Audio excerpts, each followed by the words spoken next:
दोस्तों वीडियो में आप 3 टोपी देख सकते हैं। उनमें से एक में एक फूल लगा हुआ है। अब टोपी को घुमाया जाएगा। आपको देखना होगा कि फूल किस टोपी के में है। तो चलिए इसे घुमाते हैं।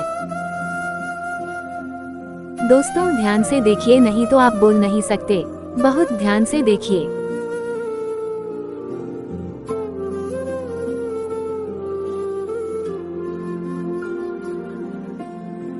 दोस्तों जरा बताओ, वाओ, गुड, नाइस, किसके अंदर है? अगर अब सही आंसर दिया तो और दिल से इंडिया को प्यार करते हो तो इस वीडियो को एक लाइक करके चैनल को जरूर सब्सक्राइब कर देना और कमेंट में आपका आंसर देना। और आज देखते हैं कौन कौन देश को प्यार करते हैं।